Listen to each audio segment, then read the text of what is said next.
ጤና ይስጥልን ተከበራችሁ የሬዲዮ ቤተሰቦችና አድማጮች ዕለቱን ዜናዎችን እናሰማችኋለን። ዜናውን እናሰማችሁን የሀብታሙ አስፋና ታምሩ ግናን ባለንበት ሰዓት አቆጣጠር የዛሬ ሚያዝያ 22 ቀን 2017 ዓ.ም ዜናዎችን ከማሰማታችን በፊት አርዕስተ ዜናውን እናስቀድማለን። የተጠናከረ የፋኖ ወታደራዊ እርምጃና ያገዛዙ መደናበር፣ ውዝግቡና ሲኖዶስ ውሳኔ፣ መቆሚያ ያጣው ዋጋ ግሽበት፣ የአብይ አፈሳና ማስጠንቀቂያው፣ ክሱና ህወሓት፣ አዳነች አቤቤና መሬት ወረራው፣ የኔን የናጠው ተቃውሞ የሚሉና ሌሎችም ወቅታዊ ዜናዎች አሉን። ዝርዝሩን እንሆ።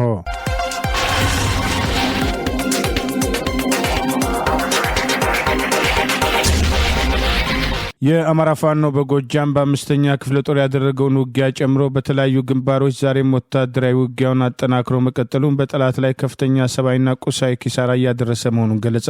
የአማራ ፋኖ በጎጃም ዛሬ ሚያዝያ 22 ቀን 2017 ዓ.ም የዘመቻ አንድነት 43ኛ ቀንን አስታኮ በዋና ቃል አቀባዩ በኩል በሰጠው ማብራሪያ በተለያዩ ግንባሮች እየተደረጉ ያሉ ውጊያዎች ተጠናክሮ የቀጠሉ ሲሆን በጠላት ላይ ከፍተኛ ሰብአዊና ቁሳዊ ኪሳራ እያደረሰ በርካታ አድማ ብተናና ሚሊሻ በየግንባሩ ፋኖን እየተቀላቀለ መሆኑን አስታውቋል። የአማራ ፋኖ በጎጃም ዋና ቃል አቀባይ ፋኖ ማርሸት ጻው ዛሬ በሰጠው በዚህ ማብራሪያ በአምስተኛ ክፍለ ጦር ስር የሚገኘው ብርጌድ የወሰዳቸውን የተጠናከሩ ወታደራዊ እርምጃዎችና የተገኘውን ድል ጨምሮ ማብራሪያ ሰጥቷል።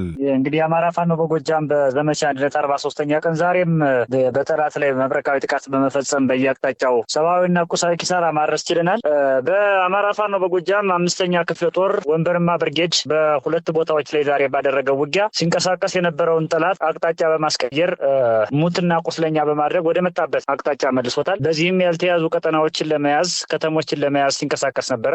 መያዝ ባለመቻሉ አስክሪን ተሸክሞ በካሶኒና በኦራል ወደ ወንበርማ ከተማ ተመልሷል። ይህ በጣም እጅግ አንጸባራቂ ድል ነው።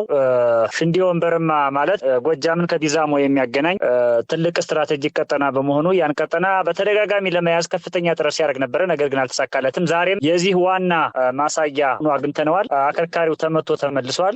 ጠላት እንደማይችል እና ያሰበውን እንደማያሳካ ያረጋገጥንበት አውደ ውጊያ ነበረ። በዚህም አምስተኛ መንገሻ ቴከም ክፍለ ጦር ይህንን ያረጋገጠበት ሽንዲ ወንበርማና ቁጫ አጠቃላይ ቀጠናውን መቆጣጠር እንደማይችል ያረጋገጠበትን አውደ ውጊያ ዛሬ አድርገን ድል ተቀዳጅተናል። ሁለተኛው በአማራ ፋኖ በጎጃም 8ኛ ክፍለ ጦር የክፍለ ጦሩ ኃይልና የአባኮስትር ብርጌድ የተወሰነ ኃይል እንደዚሁም የሶማ ብርጌድ አባላት በጋራ በመሆን ደብረ ወርቅ ከተማ ውስጥ በመግባት ደብረ ወርቅ ከተማ የሚገኘውንና አካባቢ የሚገኘውን ጠላት እንደዚሁ ሙትና ቁስለኛ በማድረግ ከተማ አካባቢ የነበሩ ቀበሌዎችና የከተማ ነዋሪዎችን ሰብስቦ ሐሰተኛ ፕሮፓጋንዳ ሊሰራ ባቀደበት ሰዓት ቅጽበታዊ እርምጃ በመውሰድ ሊሰበስቡ የነበሩ ኃይሎች ላይ እርምጃ በመውሰድ የወራሪው ኃይል ላይ እርምጃ በመውሰድ እንደዚሁ ጠላትን መሰባበርና ስነልቦናውን እንደዚሁ ከአካልና ከቁሳዊ ኪሳራ ባሻገር ስነልቦናውን ሰባብሮ ፖለቲካል ትርፍም የተገኘበት ኦፕሬሽን ደብረ ወርቅ ላይ ተካሂዷል። ሶስተኛው በአማራ ፋኖ በጎጃም በ9ኛ ሳሙኤል አወቀ ክፍለ ጦር አባይ ሸለቆ ብርጌድ በዛሬው ዕለት በርከት ያሉ ህጻናትን ከመርጦ ለማርያምና አካባቢዋ አፈና ለገበያም የመጡትን ቤተክርስቲያን የሚሳለሙትና መርጦ ለማርያም ከተማ ውስጥ ለመዝናናት ከቤት ወጥተው የተንቀሳቀሱ ህጻናትና ወጣቶችን ከትምህርት ቤት ጭምር በማፈስ ወደ ማሰልጠኛ ለመውሰድ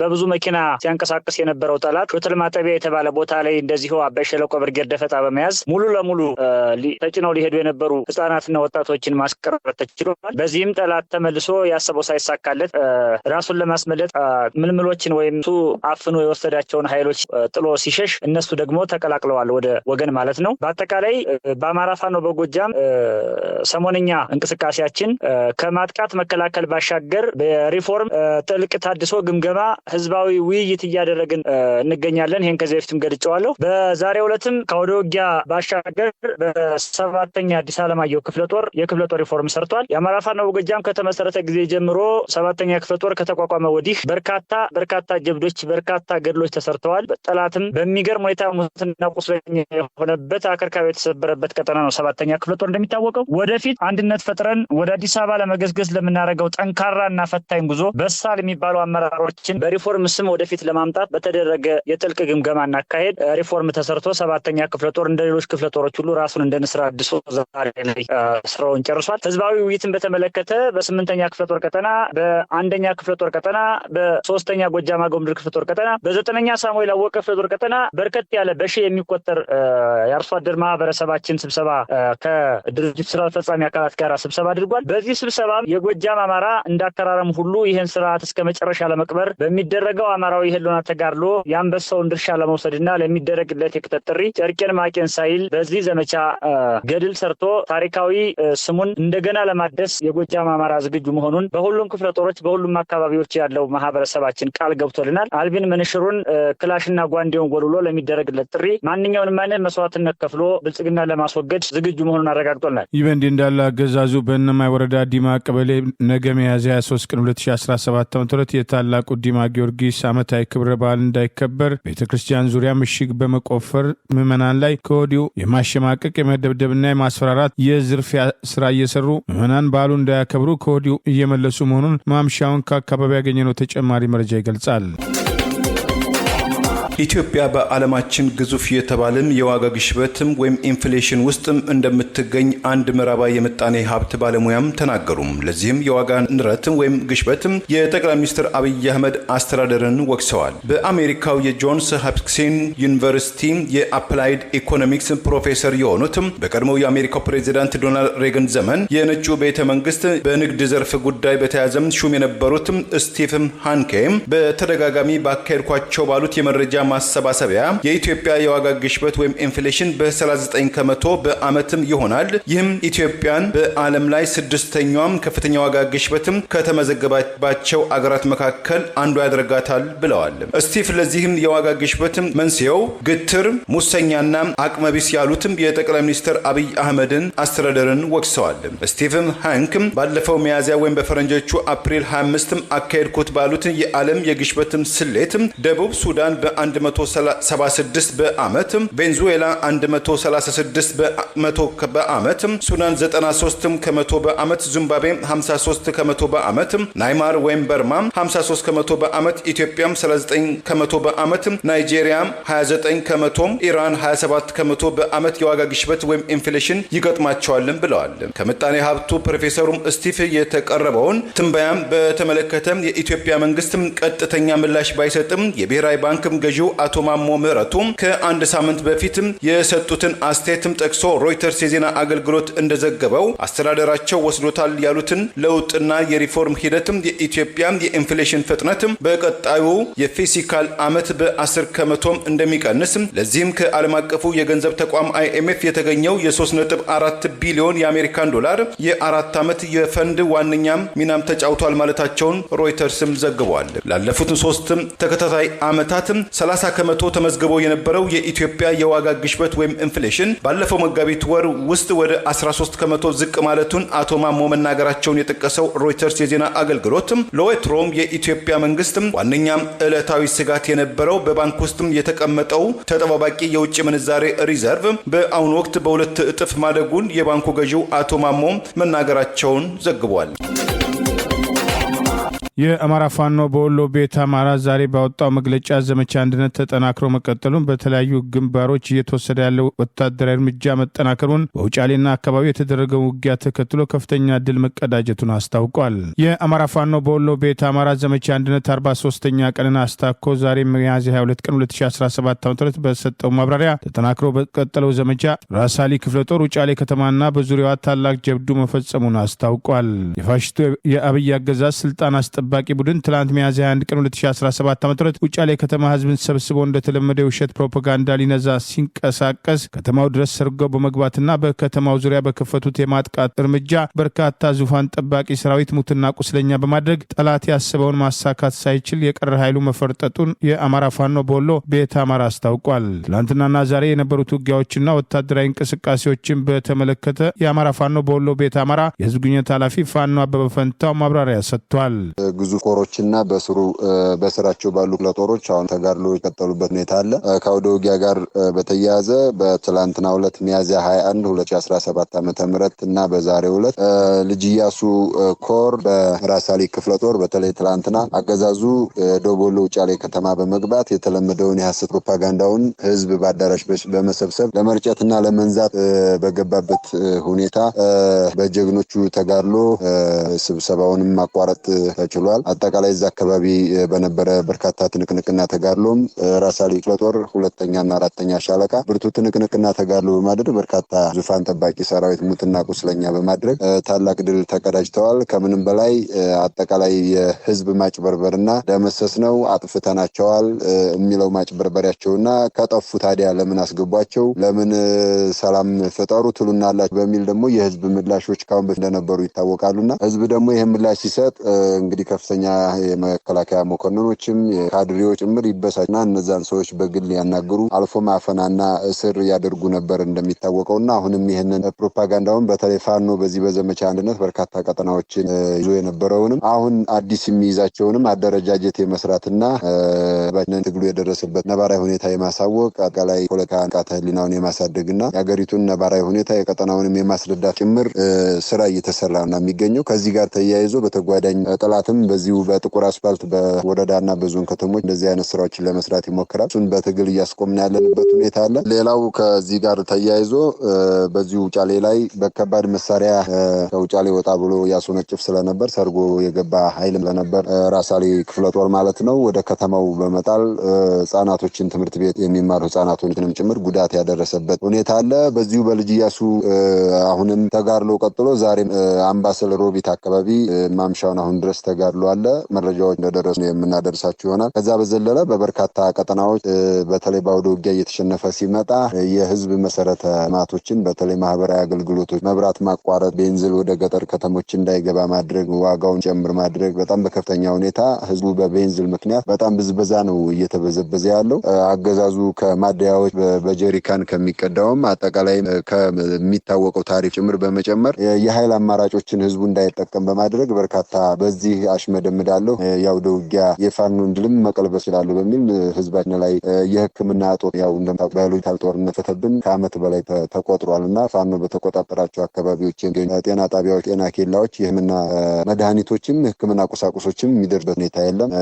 ይሄ ብዙ ትኩረት ያልሰጠው ነው። እንደ ህልውና ተጋድሎ አንዱ በጤናው ዘርፍ ነው የህልውና አደጋ የተጋረጠበት ህዝባችን የህክምና እጦት አለ ታስቦበት በኮማንድ ፖስት አግዶ ነው መድኃኒትም የህክምና ቁሳቁስም እንዳይደርስ እየተደረገ ያለው። በቅርቡ አንድ ከፍተኛ እውቀት ያለውና በህክምናው ዘርፍ ጣራ የደረሰ እውቀት ያለው ባለሙያን በባህር ዳር መገደሉን ከዛም ውጭ በብዙ ቦታዎች ግድያ እየተፈጸመ እንደሆነ ይታወቃልና እንደው ይሄ ባዮሎጂካል ጦርነት ብዙ ትኩረት አልሰጠውምና ሚዲያ ባለሙያዎች ህዝቡም ይዞት ባገሩ ነው ትልቅ ትኩረት ሰጠው ሰብአዊ መብት ነው ኢንተርናሽናል ህግም ጭምር የተጣሰበት ሁኔታ ነው ያለው። በኮማንድ ፖስት የህክምና መድኃኒቶች ታገደበት ሁኔታ አለና አጠቃላይ እንደነዚህ አይነትና መሰል ተግባራቶችን በመፈጸም የውሃ የንጹህ መጠጥ ውሃ አገልግሎቶች በማቋረጥ በመብራት ምክንያት በቤንዚል ምክንያት የወፍጮ አገልግሎት መቋረጥ አጠቃላይ በጣም 100 ዓመት 200 ዓመት ወደ ኋላ ህዝቡን የመለሰበትና የወፍጮ አገልግሎት እያገኘ ያልሆነበት በተለይ በሰሞኑ በምዕራብ ወሎ ቀጠና ንጉስ ሚካኤል አሊኮር በበርካታ ክፍለ ጦሮችና ብርጌዶች በርካታ ጋር ያደረገበት አለ።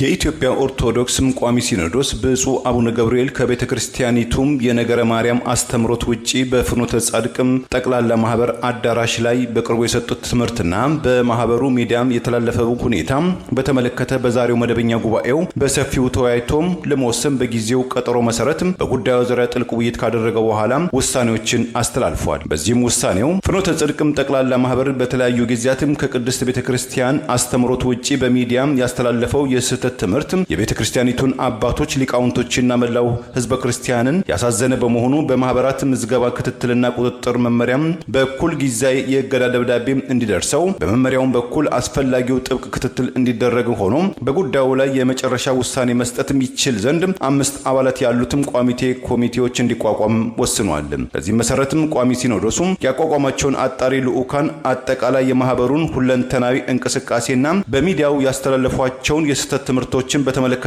ከጠቅላይ ቤተ ክህነት ጽሕፈት ቤትና ከማህበራት ምዝገባ ቁጥጥርና ክትትል መምሪያም ጋር በመነጋገር በሚገባ ምርመራውና አጣርተው በአጭር ጊዜ ውስጥ ከውሳኔ ሐሳብ ጋር ለቋሚ ሲኖዶሱም እንዲቀርብም ተወስኗል።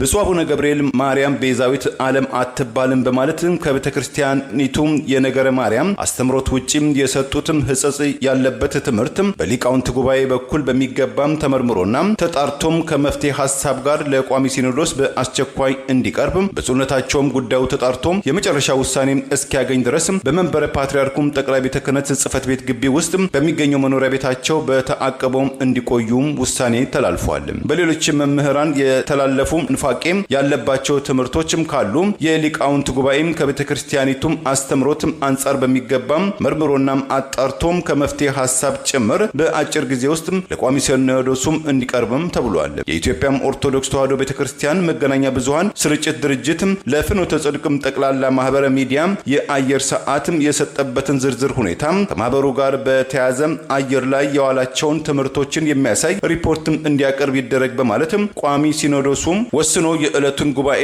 በቅዱስነታቸው ጸሎትና ቡራኬ ማጠናቀቁን ከህዝብ ግንኙነቱ መምሪያ የተገኘው መረጃ ያመለክታል። የአብይ አገዛዝ የግዳጅ አፈሳ የኮሎኔል መንግስቱ ኃይለማርያም አስተዳደር የመጨረሻዎቹን ዓመታት የሚያስታውስ መሆኑን እናቶች ልጆቻቸው ካለቁ በኋላ ከማልቀስ ይልቅ አስቀድመው ጥንቃቄ እንዲያደርጉ ጥሪ ቀርበዋል። ሚሊሻዎች ወደ ቤተሰቦቻቸው እንዲመለሱና እርሻ ስራቸው ላይ እንዲያተኩሩ ማስጠንቀቂያ ተሰጠ። በአማራ ህዝብ ላይ በብሪ ጦርነት ያወጀው አብይ አገዛዝ አለኝ የሚለውን ኃይል ካስጨረሰ በኋላ አሁን ታዳጊዎችን ጭምር እያፈሰ ወደ ውትድርና ማሰልጠኛ ጣቢያ እያጋዘ ሲሆን ይህ እርምጃ አገዛዙ የኮሎኔል መንግስቱ ኃይለማርያም የመጨረሻዎቹ ዓመታት አጣብቅኝ ውስጥ መግባቱን በግልጽ እንደሚያሳይና ይህም ለፋኖ ስጋት አለመሆኑን የአማራ ፋኖ በጎጃም ዋና ቃል አቀባይ ፋኖ ማርሸት ጻው ገለጸ። ከዚህ አልፎ ከአገዛዙ ጋር በባንዳነት የሚሰለፉ ሚሊሻዎችም እንደቀሩ ጓዶቻቸው ትግሉን በመቀላቀል ከህዝባቸው ጎን መሰለፍ ወይም ወደ ቤተሰቦቻቸው መመለስና እርሻ ስራቸው ላይ ማተኮር እንደሚገባቸው ጥሪ አቅርቦ አስጠንቅቋል። የአብይ አገዛዝ በኦሮሚያ በአማራ ክልልና አዲስ አበባን ጨምሮ በተለያዩ አካባቢዎች አፈሳዎችን ያጠናከረ ሲሆን ይህን በተመለከተ ዛሬ በሰጠው ማብራሪያ ላይ እርምጃው ስርዓቱ አለኝ የሚለው ኃይል እየተመናመነ መምጣቱና መዳከሙን በግልጽ የሚያሳይ እርምጃ መሆኑን ጠቅሰዋል። አሁን ያመጣት አንድ የመጨረሻ ያሏት እድልና የመጨረሻ ያሏት ፋሽን ምንድናት? ያጡትን የፖለቲካ ቅቡልነት፣ ያጡትን የኃይል የበላይነትና ድል አድራጊነት፣ ያጡትን የዲፕሎማሲ ጫና ፈጣሪነት፣ ተጽዕኖ ፈጣሪነት፣ እንደዚሁም ያጡትን የፋይናንስ የበላይነት ለማካካስ ለመጨረሻ ጊዜ መንግስቱ ኃይለማርያምና ሌሎች የደርግ የኢሰፓ ከፍተኛ አመራሮች በ81 እና 82 ዓመተ ምህረት ላይ ሲያደርጉት የነበረውን አፈሳ የሚባል አዲስ መርሃ ግብር ልክ እንደ መንግስቱ ኃይለማርያም ይዘው መጥተዋል። ይህም እንግዲህ በሀገሪቱ የተለያዩ አካባቢዎች የሚገኙ ህጻናትና ወጣቶችን በጠዋት በቀን በማታ በተዘናጉበት ሰዓት በማፈን ወደሚፈልጉት መካዘን በማስገባት በርከት ያለ ቁጥር ያለው ህጻንና ወጣት ካጠራቀሙ በኋላ ወደ ማሰልጠኛ በማስገባት አስገድደው አሰልጥነው አስገድደው ለማዝመት ከፍተኛ እንቅስቃሴ እያደረጉ ነው።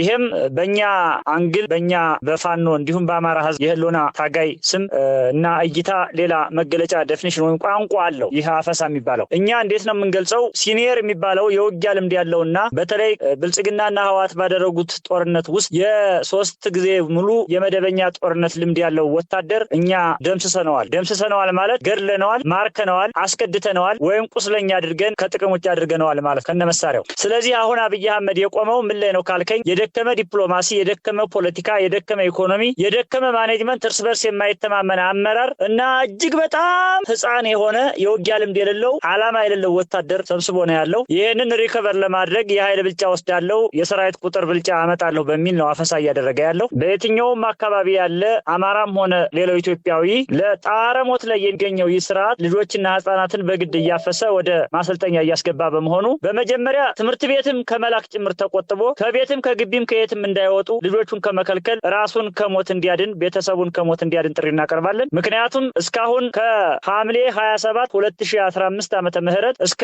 የካቲት 2017 ዓመተ ምህረት ድረስ እና አብይ አህመድ 27 ዙር በየዙሩ ማለት ነው 27 ጊዜ እየተቆጠረ 27 ዙር ወራሪ መከላከያ ሰራዊት ወደኛ አካባቢ ወደ አማራ ክልል አካባቢ አመጣዋል። የኢትዮጵያ ህዝብ የፖለቲካ ማህበረሰብ ባለመሆኑ እንጂ 5 እና 6 ጊዜ 10 እና 15 ጊዜ መከላከያ የሚባለው ከየማሰልጠኛው እየተመረቀ እየተጫነ ወደዚህ ሲመጣ የት እየገባ ነው? ያ ሁሉ እግረኛ ሰራዊት ያ ሁሉ ኮማንዶ ምን እየበላው ነው? የት እየገባ ነው? በየጊዜው ኃይል ይጨመራል። ፋኖ ግን ባለበት አለ። በየጊዜው ኃይል ይጨመራል። ፋኖ ግን አሁንም አቅሙን እያጎለበተ ነው። የት እየሄደ ነው ብሎ መጠየቅ አለበት የኢትዮጵያ ህዝብ። ትርፉ ምንድነው ካላችሁኝ፣ አሁን ልጁ ሲታፈን፣ አሁን ልጁ ማሰልጠኛ ሄዶ ለና አብይ አህመድ ይሁንታ ደስታ ዱብ ሰርቶ ክላሽ ይዞ ወደኛ መጥቶ በኋላ ልጅሽ ሞተ ተብላ ዘመድ አዝማር ሰብስባ ድንኳን ተክላ ነጠላ ዘቅዝቃ ከማልቀሷ በፊት እያንዳንዷ ኢትዮጵያዊ እናት ልጇን መያዝ አለባት። ለሄል ከአንድ ዓመት በላይ ስንናገረው የከረምነው ቋንቋ ነው። ከዚህ በላይ በግልጽ ቋንቋ የሚናገር ተዋጊ የሚናገር ህዝብ የለም። እኛ አማራዎች ስለሆን ለኢትዮጵያውያን ስለምናስብ ስለምንጨነቅ ነው። የልጅ መሞት ምን ያህል እንደሚጎዳ እንደሚያንገበግብ ስለምናውቀው ነው ለኢትዮጵያ እናቶች የምንናገረው። ስለዚህ አብይ አህመድ በውድም በግድም እያፈሰ ወደ ማሰልጠኛ እያስገባ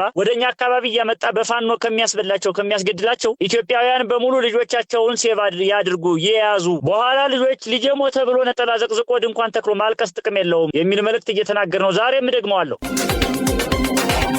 የህዝባዊ ወያነ ሓርነት ትግራይ ህወሓት ሊቀመንበሩ ዶክተር ደብረጽዮን ገብረ ሚካኤልን ጨምሮ 18 ከፍተኛ የፖለቲካ አመራሮችና ወታደራዊ ኃላፊዎች በዘር ማጥፋት ወንጀል ተጠርጥረው ክስ ቀረበባቸው። ዶክተር ደብረጽዮን ለጊዜው ስማቸው ባልተጠቀሰም ነገር ግን ከ2013 ዓ.ም እስከ 2015 ዓ.ም በነበሩት 2 ዓመታት በፌዴራል መንግስቱ የተሾሙ በትግራይ ክልል አስተዳደር ውስጥ በአመራር ደረጃ ላይ ለነበሩ 64 አመራሮችና ሰራተኞች ህይወት እንዲጠፋ አድርገዋል ተብለው የተጠረጠሩ መሆናቸው ታውቋል።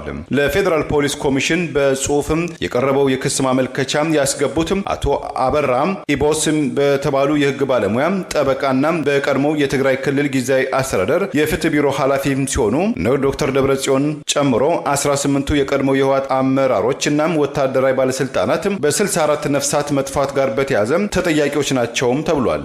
የዘር ማጥፋት ወንጀል ክስ የቀረበባቸው እነ ዶክተር ደብረጽዮን ጨምሮ 18ቱም ግብረ አበሮቻቸው አሁን በሚታየው የተካረረ የኢትዮጵያ ፖለቲካ ምህዳር አኳያም ለፍርድ ይቀርባሉ ወይስ አይቀርቡም? ህጉስ ይፈተሻሉ ለሚለው ጥያቄ እስከ አሁን ድረስ የተደረሰ አግባቢ አስተያየትም ሆነ መረጃም አልተገኘም። በደም አፋሳሹ የሰሜን ኢትዮጵያ ጦርነት ወቅት የተሳተፉ ሁሉም ወገኖች መጠኑ ወይም ጥልቀቱ ይለያይ እንጂ በወንጀል ውስጥም ተዘፍቀዋል የሚል ዓለም አቀፋዊ ውንጀላ መቅረቡ አይዘነጋም። የአዲስ አበባ ከተማ ከንቲባ አዳነች አቤቤ ዛሬ በምክር ቤቱ ያቀረበችው ሪፖርት ላይ አንዳንዶች ጥርጣሬያቸውን እየገለጹ ይገኛል። የአርሶ አደር ይዞታ ይገባኛል መብት ያቀረቡ 7000 ገደማ አመልካቾች ጥያቄ ውድቅ ተደርጓል በማለት የመሬትና የኮንዶሚኒየም ወረራ ሲያደርጉበት የነበረውን አጀንዳ ተከትሎ ለመሆኑ ህገወጥ ሰነድ ያቀረቡት 7000 ሰዎች ህጋዊ አይደላችሁም ከተባሉ በህግ ተጠያቂ ሆነዋል የሚል ጥያቄ የተነሳ ሲሆን የመሬት ወረራውና ከተማዋን በአንድ ብሔር የበላይነት እንቆጣጠራለን የሚለው እንቅስቃሴ አካልን ተከትሎ ውስጡን እየተጠናከረ ለመጣው ተቃውሞ ምላሽ ለመስጠት ነው ተብሏል። በአዲስ አበባ ከተማ በአርሶ አደርነትና በአርሶ አደር ልጅነት የይዞታ ማረጋገጫ የምስክር ሰርተፍኬት እንዲሰጣቸው ከመለከቱ 27000 ያህል አመልካቾች ውስጥ 7000 የሚጠጉት ያቀረቡት ጥያቄ ውድቅ መደረጉን ከንቲባ አዳነች አቤቤ ዛሬ ሚያዝያ 2 ቀን 2017 ዓ.ም በተካሄደው የአዲስ አበባ ምክር ቤት መደበኛ ጉባኤ ላይ ከምክር ቤት አባላት ቀረበ ለተባለ ጥያቄ በተሰጠ መልስ ማብራራቷ ተገልጿል። ጥያቄ ያቀረቡት የተባሉት የንፋስ ስልክ ላፍቶ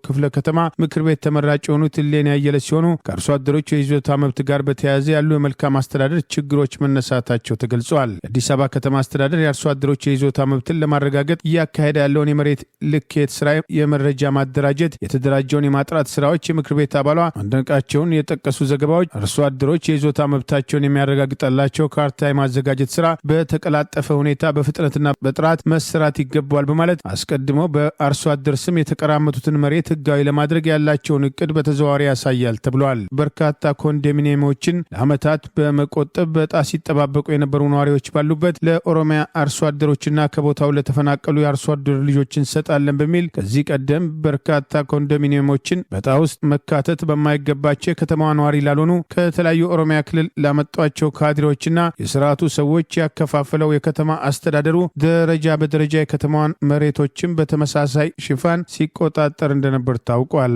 ከ6 ዓመት በፊት ይፋ በሆነ መረጃ ብቻ በ10 ሺህ የሚቆጠሩ ኮንዶሚኒየሞችና ከ210 ሺህ በላይ ሄክታር መሬት በአርሶ አደር ሽፋን በመሬት ወረራ በከተማ አስተዳደሩ ሲካለል የነበረ ሲሆን እነዚህን መሬቶች የአርሶ አደር ይዞታዎች ናቸው ማለት ባለስልጣናቱ ለፓርቲው ከፍተኛ አመራሮች ለዘመዶቻቸውና በከተማዋ የኦሮሞ የበላይነትን እናሰፍራለን በሚል ለሚያደርጉት ህዝብን የማፈናቀልና አዲስ አምጥቶ የማስፈር እርምጃ አካል ማስፈጸሚያ ሲያደርጉት መቆየታቸው ሲገለጽ ቆይተዋል። ከዚህ ቀደም በአዲስ በአዲስ አበባ የአማራ ብሔር ተወላጆች ላይ ያነጣጠረ የእስር ዘመቻ ሊደረግ አይገባም፣ አማራን ጽንፈኛ እያሉ ማሳደድ ሊቆም ይገባል በማለት የከተማው አስተዳደር የምክር ቤት አባል የሆኑት ዶክተር ካሳ ተሻገር ለአዳነች አቤቤ ቀጥተኛ ጥያቄ ማቅረባቸውን ተከትሎ እንደ ሌሎቹ የምክር ቤት አባላት ያለ መከሰስ መብታቸው ሳይነሳ ተደብድበው መታሰራቸውና በአዋሽ አርባ ከአቶ ዮሐንስ ቧያለውና ከሌሎቹ የምክር ቤት አባላት አቶ ዮሐንስ ቧያለውና አቶ ክርስቲያን ታደለ ጋር ከፍተኛ መከራ መቀበላቸው አይዘነጋም። ዛሬ አዳነች አቤቤ በካድሬ ተጠይቃ የሰጠችው ምላሽ ህጋዊ አሰራር የሚከተሉ ለመምሰልና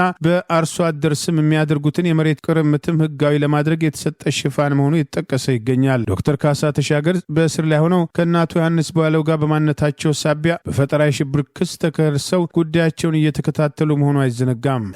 አንዱ ጥያቄ የሚሆነው እዚህ ከፍረጃ መቼ ይሆን የምንወጣው? በኢህአዴግ ዘመን በአብዛኛው ጠባብና ትምክህት እያልን ስንከፋፍል ኖርን። አሁንም ዛሬም እንደዚሁ ጽንፈኛ አክራሪ እያልን እየከፋፈልን ነውና ከዚህ ፍረጃ መቼ ይሆን የምንወጣው የሚል ነው። ከዚሁ ጋር ተያይዞ ግን ጽንፈኛ ኃይሎች፣ ጸረ ሰላም ኃይሎች በሚል በእስር ቤት በአብዛኛው በጅምላ እየታሰሩ ያሉ የአማራ ተወላጆች ናቸው። ምሁራን፣ አንቂዎች፣ ጋዜጠኞች፣ ኢቭን የልዩ ኃይል አባላት ሁሉ በከተማችን እየታሰሩ ነው ያሉት። በቁጥር ደረጃ የቀረበው 2000 ይላል። በእኔ መረጃ ደግሞ ከ10,000 ያልፋል። የእኔ ጥያቄ እዚህ ጋር የታሳሪዎች አያያዝ ሰብአዊነትን ታሳቢ ያደረገ አይደለም። እውነቱን ለመናገር ምግብ የሚቀርብላቸው ሁኔታ የለም። ከ6 እስከ 9 ወራት የትርፍ ሰዓት ክፍያ አልተከፈለንም በማለት ተጨማሪ ሰዓት አንሰራ ማለታቸውን ተከትሎ በሲዳማ ክልል የታሰሩት ዶክተሮች በ50 ሺህ ብር ዋስትና እንዲፈቱ ብይን ተሰጥቷል። እርምጃው የጤና ባለሙያውን ለማሸማቀቅ የተወሰደ እርምጃ መሆኑ እየተገለጸ ነው። የጤና ባለሙያዎች ንቅናቄ ተጠናክሮ ቀጥሏል። አገዛዙ የማህበራዊ ገጻቸውን ለማፈን ዘመቻ የጀመረ ሲሆን በቴሌግራም እንዲከታተሏቸው ተከታዮቻቸውን ጥሪ አቅርበዋል። በሲዳማ ክልል ማዕከላዊ ሲዳማ ዞን ሎካ አባያ ወረዳ በሚገኘው አንጣጤ የመጀመሪያ ደረጃ ሆስፒታል ያሉ የጤና ባለሙያዎች ከ6 እስከ 9 ወራት ድረስ የትርፍ ሰዓት ክፍያ እንዳልተከፈላቸው በመግለጽ ቅሬታቸውን ማንሳታቸውና ትርፍ ሰዓት ስራ በማቆማቸው ምክንያት ታስረው የነበረ ሲሆን ዛሬ በ50 ሺህ ብር ዋስትና እያንዳንዳቸው እንዲፈቱ ፍርድ ቤት ብይን መስጠቱ ተገልጿል። ብይኑን ተከትሎ ቅሬታዎች የተነሱ ሲሆን መኖር አልቻልንም፣ ኑሮ ከብዶናል፣ የትርፍ ሰዓት ክፍያ ሊከፈለን ይገባል የሚል መብታቸውን በማንሳታቸው 50 ሺህ ብር ተጨማሪ ጫና በማድረግ የጤና ባለሙያዎች ጥያቄ እንዳያነሱና አንገታቸውን ለማስደፋት የተወሰደ እርምጃ መሆኑን የክልሉ ባለስልጣናት የጤና ባለሙያዎቹ ታስሮ መቆየት ከህዝቡ ተቃውሞ ያስነሳብናል ብለው ስለፈሩ የወሰዱት እርምጃና ፍርድ ቤቱ እስከ ትላንት ድረስ በነጻ የመልቀቅ ሀሳብ እንደነበረው ከፍርድ ቤት አካባቢ የወጡ ተጨማሪ መረጃዎች ይገልጻሉ። ይህ በእንዲህ እንዳለ ግንቦት 3 ቀን 2017 ዓ.ም አጠቃላይ የስራ ማቆም አድማ ለማድረግ መላው የጤና ባለሙያዎች ያቀረቡት 12 ጥያቄ ዛሬም ድረስ ያልተመለሰ ሲሆን ይህንኑ እንቅስቃሴ ለማዳከም በአገዛዙ በኩል የተለያዩ እርምጃዎች እየተወሰዱ ሲሆን የጋራ መታገያ መድረክ ከሆናቸው አንዱ ዲጂታል ሐኪም የተሰኘው የማህበራዊ ገጻቸውን ለማዘጋት በካድሬዎች በኩል ዘመቻ ስርዓቱ ማስከፈቱና ፌስቡክ ይህንኑ ተከትሎ ማስጠንቀቂያ መስጠቱን ምክንያት በማድረግ በቴሌግራም የንቅናቄው አባላት እንዲከታተሏቸው ጥሪ አቅርበዋል። በተለያዩ ሆስፒታል ዳይሬክተሮችና ስራ አስኪያጆች አማካኝነት ከፍተኛ ጫና እንዲደረግ የመንግስት ባለስልጣናት ማዘዛቸውን የሚጠቅሱ መረጃዎች የወጡ ሲሆን የአንድ ወር ጊዜ የጤና ባለሙያዎቹ መስጠታቸው አስቀድሞ እንቅስቃሴው በእንዲህ አይነት ችግር ውስጥ ለማለፍ የራሱን ፈተና አጋርጧል በማለት የእንቅስቃሴው አስተባባሪዎች የአንድ ወር ጊዜ ሊሰጡ እንደማይገባ ሲጠቀስ መቆየቱ አይዘነጋም። የጤና ባለሙያዎች የሚከፈላቸው ደሞዝና ያገዛዙ ካድሬዎች ከቀበሌ እስከ ከፍተኛው ድረስ ያሉ ባለስልጣናት የሚያገኙት ጥቅምና አበል አንድ 7 ዓመት የተማረ ስፔሻሊስት ዶክተር በወር ተቆራርጦ 9 ሺህ ብር እያገኘ ባለበት አገር ውስጥ የደሞዝ ጭማሪ ጥያቄያቸውን በመግፋት የጤና ባለሙያዎች እየከፈሉት ያለውን መስዋዕትነት ወደ ጎን በማድረግ በጫና የሚቆም እንቅስቃሴ የለም የሚል ብዙዎቹ መቁረታቸውን እየገለጹ ቢሆንም ቀኑ በተራዘመ ቁጥር በተለይም ተመሳሳይ ችግር ያለባቸው ሌሎች ሰራተኞች፣ አሽከርካሪዎችና መምህራን እንቅስቃሴውን እንዲቀላቀሉ በይፋ ጥሪ ያለማድረጋቸው በጤናው ዘርፍ እየተስተዋለ ያለው ችግርና የደሞዝና ጥቅማቸው የኑሮ ውድነቱ አገራዊ ጫና በመሆኑ ለአገራዊ ለውጥ የበኩላቸውን አስተዋጽኦ ለማድረግ ሁሉን አቀፍ ጥሪ በማድረግ ሌሎችም እንቅስቃሴውን እንዲቀላቀሉ ማድረግ እንዳለባቸው ተደጋጋሚ ጥሪ ሲቀርብ የቆየ ሲሆን ተመሳሳይ ሀሳቦች የንቅናቄው አራማጆች በውስጥ ውይይት ላይ በተለያዩ ጊዜዎች የተነሱ ቢሆንም ትላንት ለሃይማኖት ተቋማት ጉባኤ በይፋ ጥሪ ያደረጉ ሲሆን ዛሬም በተመሳሳይ ለሚመለከተው ሁሉ በሚል የፖለቲካ ስርዓቱ የፈጠረ የኑሮ ውድነትና የገቢያቸው ማነስን ተከትሎ መኖር አቃተን እያሉ ጥያቄያችን ከፖለቲካ አያያዝም የሚል ለሚመለከተው ሁሉ በሚል አዲስ ጥሪ አቅርበዋል። ከአብይ አህመድ ጋር ከ6 ዓመት በፊት በተመሳሳይ ጥያቄ የተወያዩት የጤና ባለሙያዎች ያለ ውጤት መበተናቸውና ዛሬም ድረስ መድረሳቸው በተደራጀና በጠናከረ መንገድ ከሌሎች ጋር ተባብረው አለመቆማቸው መሆኑ በተደጋጋሚ ሲጠቀስ ቆይቷል። በኦሮሚያ ክልል የተለያዩ አካባቢዎችም ካለፉት 2 ሳምንታትም በፊት ወጣቶች ከመንገድ እየታፈሱ መሆናቸው ወላጆች፣ ወጣቶችና የፖለቲካ አቀንቃኞች በማህበራዊ ሚዲያዎችም አማካኝነት እየገለጹ መሆኑን ቢቢሲም የአይን እማኞችን አጣቅሶም ዘገበ። ቢቢሲም ከአዲስ አበባ 100 ኪሎ ሜትር ርቀትም በምትገኘው በምስራቅ ኢትዮጵያ በአዳማ ወይም ናዝሬት ከተማ የሚገኙና ማንነታቸው እንዳይገለጽም የሰጉ ነዋሪዎችን እንደ አነጋገረው ከመንገድ ላይ ታፍነው ታግሮበታል የተባለውን አንድ መጋዘንም ተመልክቷል። ይህ የማጎሪያ መጋዘን በመንግስት ባለቤትነትም ስር ያለ ሲሆን በርካታ ወጣቶችን በአዳራሹ አካባቢ ተሰብስበው የተመለከተ መሆኑን የዘገበው ቢቢሲ የመጋዘኑ መግቢያ አካባቢዎች ሰዎች እንዳይቀርቡ ገመድም የተወጠረም ሲሆን የኦሮሚያ ሚሊሻም የደንብ ልብስ እየለበሱም የጸጥታ ኃይሎችም ጥበቃ እንደሚያደርጉበትም ታዝበዋል። ከመጋዘኑ ውጪም ልጆቻቸው እዚያው መጋዘን ውስጥ የሚገኙ ቤተሰቦችም እንዲሁም ባሎቻቸው የተያዙባቸው እናቶችም ተሰባስበው ታየቱን የገለጸው ቢቢሲ የተወሰኑት ሴቶችም ጨቅላ ህጻናትን ያዘሉም ሲሆን ሌሎችም ደግሞ ለቤተሰቦቻቸው የሚሰጥ ውሃና ምግብ ለማቀበልም ሲንቀሳቀሱ መመልከቱን ዘግቧል። ቢቢሲ በዚህ ማቆያ መጋዘን አካባቢ ከተሰባሰቡ ሰዎችም እንደተረዳው ወጣቶቹም ከመንገድ ላይ ከታፈሱ በኋላ በጸጥታ አካላት ወደዚህ ስፍራ እንደመጡም ተመልክቷል። ባለፈው ህዳር ወር የኦሮሚያ ክልል አስተዳደር አካላትና የጸጥታ ኃይሎችም ህጻናትና የአእምሮ ህሙማንን ጨምሮ በርካቶችን የመከላከያ ሰራዊትን እንዲቀላቀሉ በሚል በግዳጅም እንደያዟቸው የኢትዮጵያ ሰብአዊ መብት ኮሚሽን ይፋ ማድረጉን ያወሳው ቢቢሲ በአዳማ ነዋሪ የሆነና ለደህንነቱ በመስጋት ስሙን ከመናገር የተቆጠበ ወጣትም ጓደኞቹ ከመንገድ ላይ ተይዘው መታሰራቸውን በመግለጽ እርሱም ስጋት እንደገባው በአፋን ኦሮሞ ቋንቋም ተናግሯል። ከምሽቱ 1 ሰዓት ከሆነ መንገድ ላይ አስቁመው ይወስዱሃል፣ ማንም ለምን እንደተያዝክም አይነግርህም፣ በመኪና ጭነው ይወስዱሃልም ሲል ወጣቱ ስጋቱን ገልጿል። ባለፈው ምሽትም እንዴትም እንደተረፍኩኝ እኔና ፈጣሪ ነው የምናውቀው ያለው ወጣቱ መያዝ ብቻ ሳይሆን ገንዘብ ትጠየቃለህ፣ እንድትለቀቅም የምትፈልግ ከሆነ ገንዘብ እንድትከፈል ተጠየቃለም ሲል ድርጊቱን ገልጾታል። ቢቢሲ በአዳማ ከተማ የሚካሄደውን አፈሳም እንዲሁም በአስተዳደሩ ላይ ስለሚቀርቡ ውንጀላዎች በተመለከተ ምላሽ ለማግኘት ያደረገው ጥረትም አለመሳካቱን ገልጿል። የኦሮሞ ነጻ አውጪ ሰራዊት ኦነጦ በትላንትና በስቲያ ባወጣው መግለጫ በኦሮሚያ የተለያዩ አካባቢዎች የመንግስት ኃይሎች ወጣቶችን በግዴታም ለውትድርና እየመለመሉ ነው ማለቱንና ከእስራትም ለመውጣት እስከ 100,000 የኢትዮጵያ ብር እንደሚጠየቁ መዘገባችን ይታወሳል። በጉዳዩ ዙሪያ የኦሮሚያ አስተዳደርም ሆነ የመከላከያ ሰራዊቱ እስካሁን ድረስም የሰጡትም ምላሽም የለም። የኤርትራ መንግስት ተቃዋሚ ብርጌድ ንሓመዱን ዋና ጽህፈት ቤቱን አዲስ አበባ ላይ ያደረገ ሲሆን ከዚሁ በሰጠው ማብራሪያ የኤርትራ መንግስትን የማስወገድ ግቡን አጠናክሮ እንደሚቀጥል ገልጿል። የአብይ አገዛዝ ከኤርትራ መንግስት ጋር የገባበትን ዲፕሎማሲያዊ አጣብቂኝ ተከትሎ ብርጌድ ንሓመዱ በሚል በተለያዩ ሀገራት ያሉ ኤርትራውያን እንቅስቃሴ ነው የተባለውና አንዳንዶች የህወሓት አባላት ከጀርባ ይዘውሩታል በሚል በኤርትራ መንግስት ጭምር ተቃውሞ ሲቀርብበት የነበረው ቡድን ዋና ጽህፈት ቤቱን በአዲስ አበባ ከከፈተ በኋላ ፕሬዚዳንት ኢሳያስ አፈወርቂን ስርዓት ማስወገድ ዓላማ መሆኑን ወደ ኤርትራ መቅረብ የግድ ስለሚል ቢሮውን አዲስ አበባ ውስጥ መክፈቱን ማስታወቁን ጠቅሶ ዲደብሊው ዘግበዋል። አዲስ አበባ ውስጥ ይህን እድል እንዴት ሊያገኙ እንደቻሉ የጠየቁት የእንቅስቃሴው አስተባባሪ አቶ ኪሮስ አስፋ ይህ ስርዓት በአካባቢያችን ያሉ መንግስታት እንዲወገድ እንደሚፈልጉ እርግጠኞች ነን በማለት በተዘዋዋሪ አብይ አህመድ የኤርትራ መንግስትን ለማስወገድ እንደሚሰራና ለነሱም በጎ ፈቃድ እንደተሰጣቸው አረጋግጠዋል። የጽህፈት ቤት አዲስ አበባ ውስጥ መከፈቱን እንደሚያውቅ ሌላው የኤርትራ መንግስት ተቃዋሚ የተባለው የኤርትራ አፋር ብሔራዊ ኮንግረስ ማረጋገጡን የጠቀሰው የዘገባ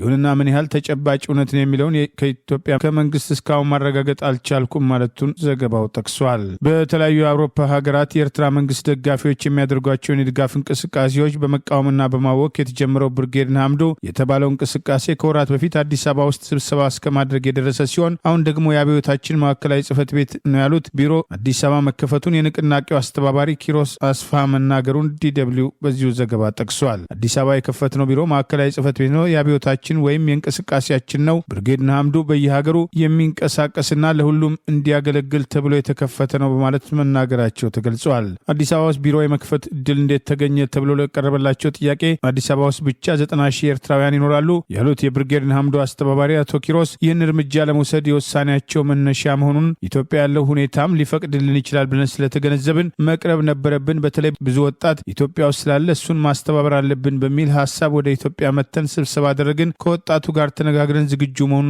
ገለጸልን። ከኢትዮጵያ መንግስት ጋር ያላቸውን ግንኙነት ካለ እንዲገልጹ ለቀረበላቸው ጥያቄም የግድ ከመንግስት ጋር መገናኘት አለብህ ማለት አይደለም በማለት አዲስ አበባ መተን ከተለያዩ የውጭ ሀገር ኤምባሲዎች ጋር ተነጋግረናል። እውቅና እንዲሰጡን እንዲደግፉን እየነገርናቸው በማለት ምላሽ ሰጥቷል። አብይ አህመድ በአሰብ ወደብ ሽፋን ኤርትራን ለመውረድና ኤርትራ መንግስትን ለማስወገድ እየሰራ ሲሆን ህገወጥ እንዲሆን ያደረገውና በጊዜው ጉባኤ ባለማካሄዱ በምርጫ ቦርድ ህግ መሰረት መሰረዙን በመጥቀስ ከዚህ በኋላ አማራን ህዝብ አይጠቅምም በማለት የቀድሞው ሊቀመንበሩ የምክር ቤት አባል ዶክተር ደሳለኝ ጫኔ ህገወጥነቱን ያጋለጡት በአብይ የካቢኔ አባል በለጠ ሞላ የሚመራው አብይ ብሔራዊ ንቅናቄ የተባለውና በቀድሞ ስሙ አብን ሰሞኑን ያወጣውን መግለጫ ተከትሎ የአማርኛው ብርጌድ ንሓመዱ በሚል ቅጥያ እንደተሰጠው አይዘነጋም። አብይ ስልጣን ከያዘ ጀምሮ በሀገር ውስጥ የተለያዩ አካባቢዎች የሚያደርጋቸውን ጦርነቶች ተከትሎ ሱዳን ድንበር ገፍታ ስትመጣ በዝምታ ያየበትና ከኤርትራ ጋር የተፈጠረውን ሰላም በጦርነት ለማደፍረስ የሚያደርገው እንቅስቃሴ ለሁለቱም ሀገሮች እንደማይጠቅም ኢሬቻን ቀይ ባህር ላይ እናከብራለን በሚል እብሪት እየተሄደበት ያለው ቅስቀሳ